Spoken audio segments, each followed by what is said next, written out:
Adaptateam, en un mot, c'est quoi? Adaptateam, c'est une association qui réunit des personnes en situation de handicap et des personnes valides autour de la pratique du cross-training. Du cross-training, de la préparation physique? Oui, il peut y avoir de la préparation physique pour des athlètes qui cherchent à faire de la compétition, bien évidemment. Maintenant, l'objectif principal, c'est quand même de réunir monsieur, madame, tout le monde, qui sont en situation de handicap ou non, pour pratiquer une activité dans la bonne humeur et dans les... On a ouvert l'association avec Gilles en février 2022 administrativement. Ok.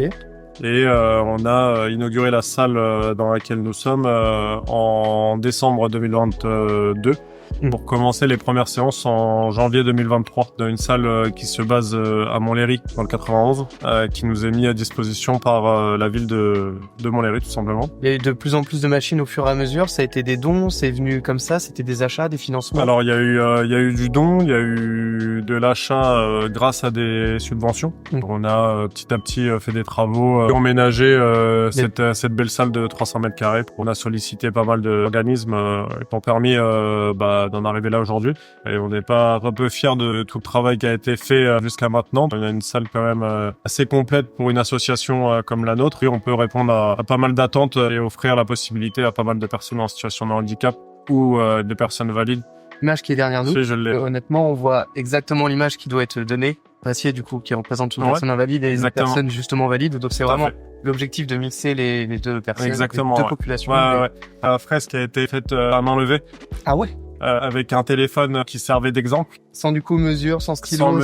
Sans stylo, à la bombe. Enfin vraiment un travail de dingue. C'est Benoît du coup. C'est un lien familial qui a pu nous réaliser cette magnifique fresque. C'est un travail de fou de son côté, qui est à mon goût pas assez reconnu pour le talent qu'il a. C'est lui qui a imaginé toute cette fresque avec les deux mains qui englobent seul et même haltère, représentant ce que tu viens d'expliquer, cette entraide handi-valide. Et justement, est-ce que tu penses à travers ça qu'en la société, il y a une vraie prise de conscience d'adapter les choses aux personnes invalides, même s'il y a des lois qui sont mises en place? Est-ce que tu penses que c'est concrètement fait par les communes, quand on voit le nombre de salles de sport Je pense que déjà au niveau des salles de sport, il y a encore un énorme boulot. La preuve en est, grâce à cette association, c'est aussi parce que tu t'es rendu compte que dans des salles de muscu standard, il y avait très peu, voire rien pour une personne en fauteuil roulant. Et j'englobe pas toutes les autres pathologies qui existent. Maintenant, au niveau des communes, au niveau de toutes les personnes qui peuvent porter une pierre à l'édifice justement pour aller dans ce sens-là, de développer l'adaptation et le côté accessible du quotidien des personnes en situation de handicap, reste encore beaucoup de boulot. Pendant les JO, il y a eu énormément de choses de faites. Maintenant, il y a encore du chemin. Bon, en œuvrant dans le sport, comme on le fait avec Adaptateam, on peut aussi permettre aux gens de se rendre compte des possibilités qu'il y a. Moi, pour expliquer un petit peu l'histoire, sans trop m'étaler dessus, mais j'ai eu un accident de moto du coup en 2016 qui m'a rendu paraplégique. Suite à ça, j'ai fait à peu près 1 an d'hospitalisation au centre de rééducation de Garches. Et en fait, suite à ça, j'ai voulu reprendre une activité sportive comme j'avais l'habitude de pratiquer étant valide.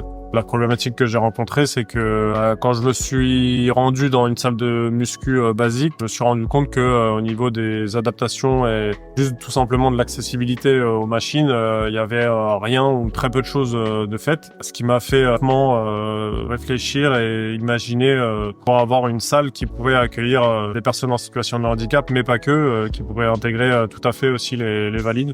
Parce que le côté inclusion, il est hyper important, que ça soit en fait normal et faut pas juste que ça soit quelque chose d'exceptionnel. Toutes ces petites choses-là qui ont fait que j'ai réfléchi à ouvrir l'association. Maintenant, demain, si on a la possibilité d'ouvrir plus de créneaux, comme on essaie de le faire en ce moment, ça offrira beaucoup plus de possibilités aussi à beaucoup plus de monde. Nous, l'objectif, ça serait de potentiellement essayer d'ouvrir d'autres structures ailleurs, en Île-de-France ou même en France tout court, à Orléans, enfin vraiment vraiment expandre voilà, exactement, parce que c'est un réel besoin. Nous, on n'a aucun enjeu financier. Le but n'est pas d'ouvrir un business. L'objectif, c'est vraiment de répondre à une demande, parce que on sait que malheureusement, quand on sort de rééducation, il y a très peu de choses, voire rien de fait pour aider les personnes en situation de handicap à reprendre une activité sportive.